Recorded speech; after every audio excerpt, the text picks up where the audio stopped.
اس کی زندگی کی پونجی ہے، اس کی زندگی کا گزرنے والا ایک ایک پل اس کو اللہ رب العالمین کے یہاں اس کا حساب دینا ہے۔ ایک انسان اگر اپنی زندگی کو اللہ تبارک و تعالیٰ کی نافرمانیوں میں گزار رہا ہے، گناہوں میں گزار رہا ہے، لہو و لعب میں گزار رہا ہے، تو اس کو غور کرنا چاہیے اور سوچنا چاہیے کہ اس کو اپنی اس زندگی کا حساب دینا ہے۔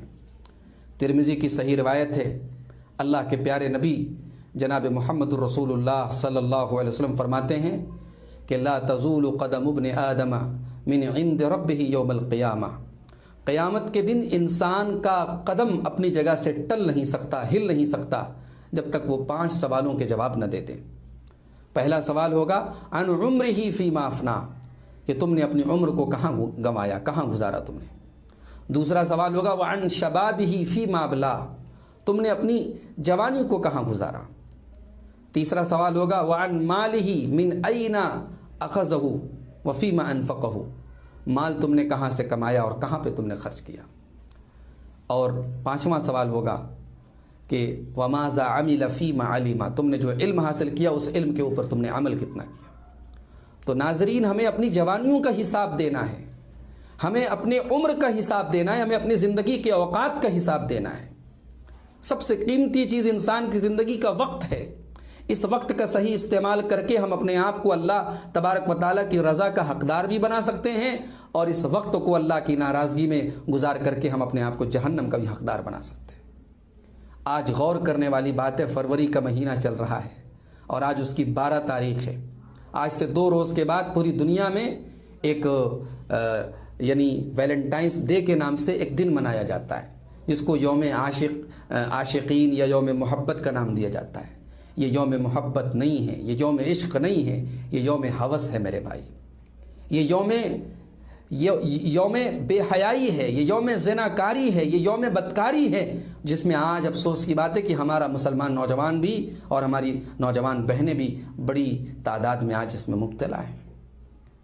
میرے بھائیوں، میری بہنوں، ہمیں اللہ کے ہاں جواب دینا ہے ان حالات میں، جبکہ دنیا میں مختلف فتنے ہمیں اور آپ کو درپیش ہیں۔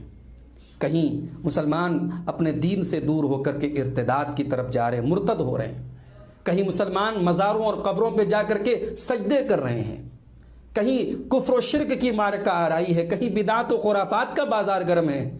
تو انہی فتنوں میں ایک بہت بڑا فتنہ ہمارے نوجوانوں کو بے حیائی کا فتنہ اپنی چپیٹ میں لیے ہوئے ہے، اور یہ جو فتنہ ہے بے حیائی کا فتنہ، یہ شیطان کو بڑا محبوب ہے۔ یاد کرو، ہمارے باپ آدم اور ہماری ماں حوا کو بھی شیطان نے اسی راستے سے، جب ان سے خطا ہوئی، ان سے غلطی ہوئی، تو سب سے پہلا حضرت آدم اور حضرت حوا کے ساتھ ان کی غلطی کا جو پہلا رد عمل، جو ری ایکشن اور جو اثر اور جو رزلٹ ان کے اوپر نظر آیا، وہ کیا تھا کہ ان کے بدن کے کپڑے اتر گئے اور دونوں اپنی شرمگاہوں کو چھپانے لگے۔ اللہ تعالیٰ نے سورہ اعراف کے اندر حضرت آدم اور حوا کا وہ واقعہ بیان کرنے کے بعد فرمایا یا بنی آدم لا یفتننکم الشیطان اخرج ابویکم من الجنة ينزع عنهما لباسهما لیریہما سوآتہما۔ آدم کے بیٹو، تو تمہارے باپ آدم کو اور تمہاری ماں حوا کو شیطان نے جس طریقے سے جنت سے نکال دیا اور ان کے بدن سے کپڑے اتروا دیے، شیطان تم کو گمراہی میں نہ ڈال دے، شیطان تم کو فتنے میں نہ ڈال دے۔ غور کریں کہ اللہ تبارک و تعالی حضرت آدم اور حوا کے واقعے سے عبرت جو ہمیں مل رہی ہے، اس عبرت کی طرف اشارہ کر رہا ہے کہ شیطان تمہاری حیا پر حملہ کرے گا۔ شیطان کو بے حیائی بہت پسند ہے، اور یہی بات اللہ تعالیٰ نے سورہ نور کے اندر فرمائی، یا ایھا الذین آمنوا لا تتبعوا خطوات الشیطان ومن یتبع خطوات الشیطان فإنہ یأمر بالفحشاء والمنکر۔ اے ایمان والو، شیطان کے نقش قدم پہ مت چلو، شیطان کی پیروی مت کرو، اور جو انسان شیطان کی پیروی کرتا ہے وہ یہ یاد رکھے کہ شیطان فحشاء کا، بے حیائی کا اور فحش چیزوں کا حکم دیتا ہے۔ میرے بھائیوں، آج ہمیں اور آپ کو اس پر غور کرنے کی ضرورت ہے کہ ہم شیطان کے شکار ہو رہے ہیں۔ آج شیطان نے عورت کو اور مسلمان عورت کو ان فتنوں کو پھیلانے کا ذریعہ بنا رکھا ہے۔ ایک ایسے وقت میں جبکہ امت رو رہی ہے، سسک رہی ہے، امت کے سامنے مسائل کا انبار ہے، امت کے افراد آج مختلف مسائل میں گھرے ہوئے ہیں، آج ہماری امت کا ایک بڑا طبقہ آج کہاں مصروف ہے میرے بھائی؟ ہمارے نوجوانوں کی راتیں آپ دیکھیں موبائل پر فحش اور گندی تصویریں اور فلمیں میں گزر رہی ہیں، زناکاری اور اس کی پلاننگ میں گزر رہی ہے۔ میرے بھائیوں، صحابہ کرام کو دیکھو، وہ بھی نوجوان تھے، ان کی جوانیاں کہاں گزری ہیں؟ ان کی جوانیاں اللہ کے حضور سجدوں میں گزری ہیں۔ اللہ تبارک و تعالیٰ اپنے نبی کے صحابہ کا تذکرہ کرتے ہوئے قرآن میں کہتا ہے محمد الرسول اللہ والذین معہ اشداء علی الکفار رحماء بینہم تراہم رکعا سجدا یبتغون فضلا من اللہ ورضوانا۔ محمد اللہ کے رسول ہیں صلی اللہ علیہ وسلم، اور آپ کے جو صحابہ ہیں وہ کافروں کے لیے، اللہ کے دشمنوں کے لیے بڑے سخت ہیں اور آپس میں بڑے رحم دل ہیں، اور تم ان کو جب بھی دیکھو گے وہ یا تو تمہیں رکوع کی حالت میں نظر آئیں گے یا سجدے کی عالم میں نظر آئیں گے۔ یبتغون فضلا من اللہ ورضوانا، وہ رکوع اور سجدہ کر کے اللہ سے اس کا فضل اور اس کی رضا تلاش کرتے ہیں اور چاہتے ہیں۔ سیماہم فی وجوہہم من اثر السجود، ان کے چہروں پر سجدے کے نشان تم کو ملیں گے۔ میرے نوجوانوں، اپنی جوانیوں کو کہاں برباد کر رہے ہو؟ حضرت عبداللہ ابن عمر کو دیکھو، انہوں نے رات میں خواب دیکھا، ایک ڈراؤنا خواب دیکھا کہ دو فرشتے ان کے پاس آئے اور ان کو ایک کنویں کے پاس لے کے گئے۔ کنویں میں آگ بھڑک رہی تھی، یہ دیکھ کے ڈر گئے۔ دونوں فرشتوں نے کہا ڈرو نہیں، تم کو کچھ ہونے والا نہیں۔ صبح جب نیند کھلی تو سوچا کہ اللہ کے رسول صلی اللہ علیہ وسلم سے اس خواب کی تعبیر پوچھی جائے، لیکن ہمت نہیں پڑی۔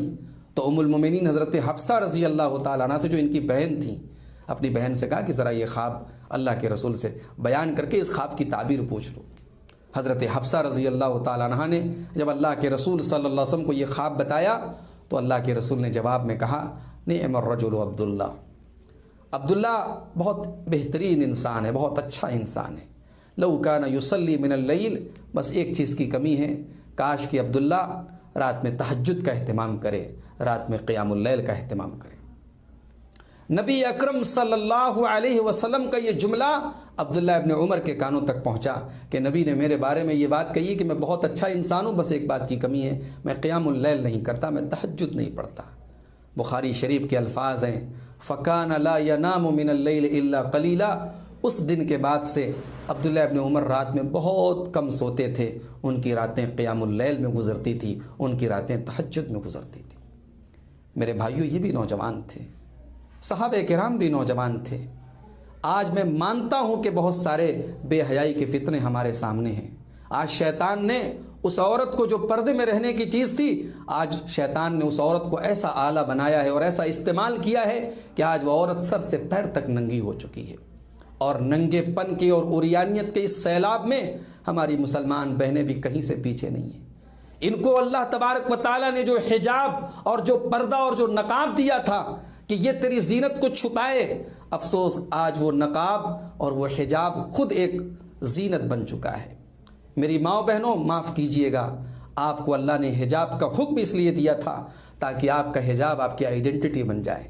یا ایھا النبی قل لازواجک وبناتک ونساء المؤمنین، اے نبی آپ کہہ دیجئے اپنی بیویوں سے بھی، اپنی بیٹیوں سے بھی، اور تمام مومنہ عورتوں سے یدنین علیہن من جلابیبہن ذالک ادنی ان یعرفن فلا یؤذین، کہ وہ جب اپنے گھروں سے نکلیں تو اپنے اوپر جلباب ڈال لیں، اپنے اوپر چادریں ڈال لیں، اپنے آپ کو حجاب میں کر لیں، تاکہ پہچان لی جائیں کہ یہ شریف ذاتیاں ہیں، یہ نیک عورتیں ہیں، اور ان کو کوئی چھیڑنے کی جرأت نہ کر سکے۔ لیکن آج پارکوں میں، ریسٹورنٹس میں، بے حیائی کے اڈوں میں جہاں اور لڑکیاں اور عورتیں نظر آ رہی، وہاں ایک بڑی تعداد میں نقاب والی عورتیں بھی نظر آ رہی۔ بے حیائی کے کسی کام میں ہماری مسلم بہنیں پیچھے نہیں ہیں۔ میری ماؤں بہنوں، کیا ہو گیا آپ کو؟ آپ کے سامنے آئیڈیل موجود ہے حضرت مریم کا، آپ کے سامنے آئیڈیل موجود ہے حضرت آسیہ کا۔ اللہ نے ان دو عورتوں کو تمام مومن مردوں اور عورتوں کے لیے آئیڈیل بنایا ہے۔ اللہ نے فرمایا ضرب اللہ مثلا للذین آمنوا امرأۃ فرعون، اللہ نے مثال بنایا ہے، اللہ نے آئیڈیل بنایا ہے ایمان والوں کے لیے حضرت آسیہ کو، فرعون کی بیوی کو۔ اذ قالت رب ابن لی عندک بیتا فی الجنہ ونجنی من فرعون وعملہ ونجنی من القوم الظالمین۔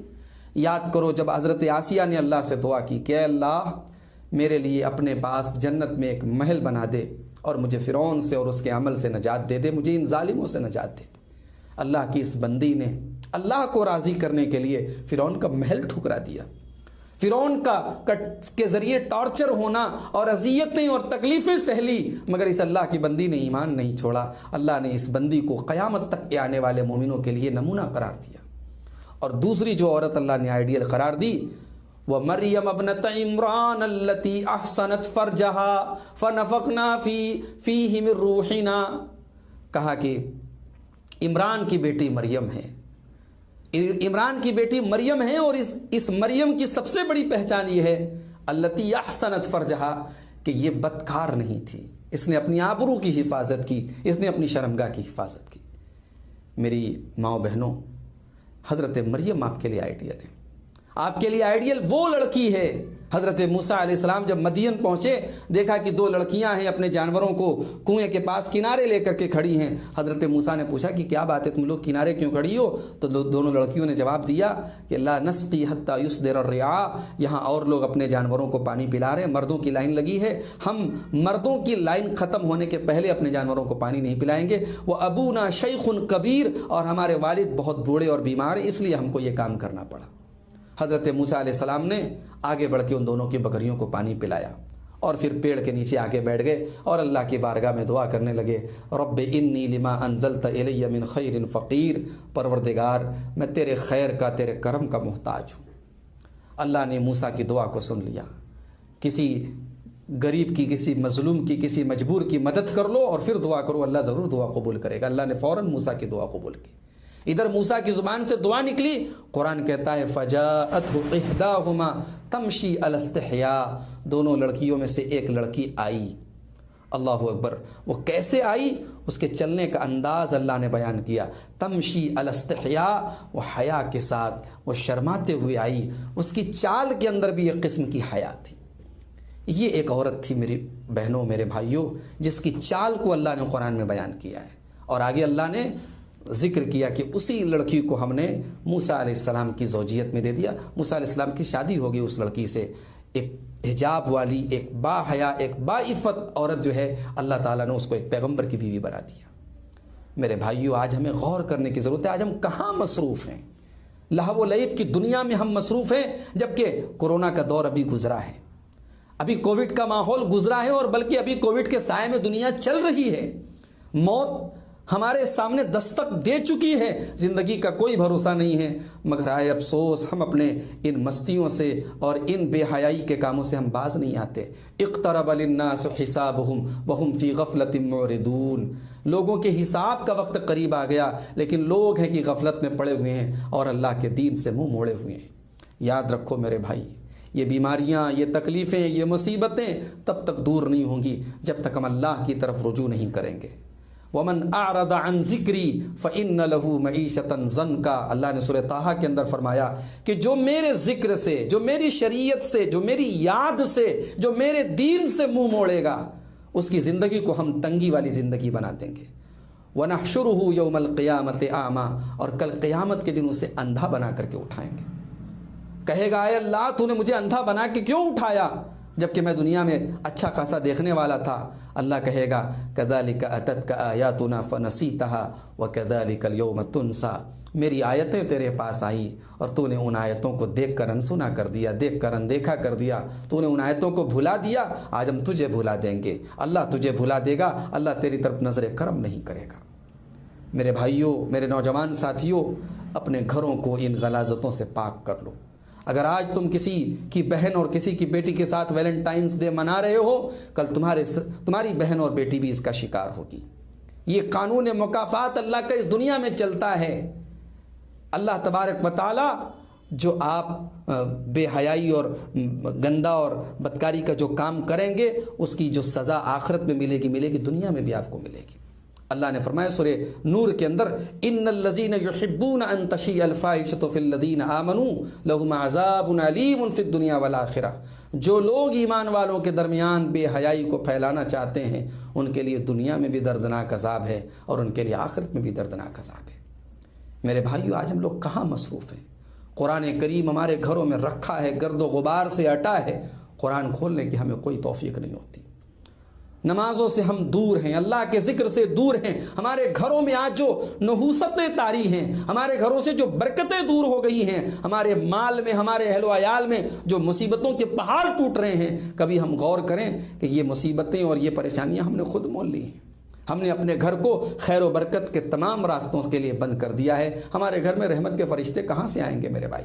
گانے بجانے کے آلات ہمارے گھروں میں ہیں، تصویریں ہمارے گھروں میں ہیں، زناکاری کے اڈے ہمارے گھروں میں ہیں، شراب اور نشے کی چیزیں ہمارے گھروں میں ہیں۔ رحمت کے فرشتے آئیں کی برکتیں آئیں تو کہاں سے آئیں؟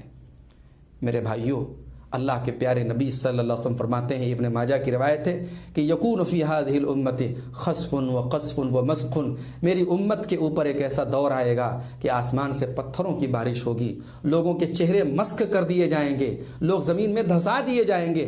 صحابہ نے پوچھا یا رسول اللہ وہ دور کب آئے گا، وہ حالات کب آئے گا؟ پیارے نبی صلی اللہ علیہ وسلم فرمایا اذا ظہرت القینات والمعازف، زندگی کا کچا چٹھا کل قیامت کے دن کھولا جائے گا۔ ووضع الکتاب فتر المجرمین مشفقین مما فیہ، آج جو کا دن تھا، آپ نے سورہ کہف پڑھی ہوگی، یہ آیت بھی آپ کے سامنے سے گزری ہوگی کہ کتاب رکھ دی جائے گی، زندگی کا نام اعمال رکھ دیا جائے گا۔ فَتَرَ الْمُجْرِمِينَ مُشْفِقِينَ مِمَّا فِيهِ، تو جو مجرم لوگ ہوں گے وہ اس نام اعمال کو دیکھ کر ڈر جائیں گے، سہم جائیں گے۔ وَيَقُولُونَ، اور کہیں گے یا وَيْلَتَنَا مَا لِهَذَا الْكِتَابِ لَا يُغَادِرُ صَغِيرَةً وَلَا كَبِيرَةً إِلَّا أَحْصَاهَا، کہ یہ کیسی کتاب ہے، یہ کیسا نام اعمال ہے کہ کوئی چھوٹا اور بڑا عمل ایسا نہیں ہے جس کو اس نے چھوڑ دیا ہو۔ میرے بھائیوں، اپنی تنہائیوں کی حفاظت کرو، اپنی خلوتوں کی حفاظت کرو۔ خلوتوں میں جو تم کر رہے ہو اللہ کو جواب دینا پڑے گا۔ وہ اللہ لطیف ہے، وہ اللہ خبیر ہے، وہ باریک سے باریک چیزوں کی خبر رکھنے والا ہے۔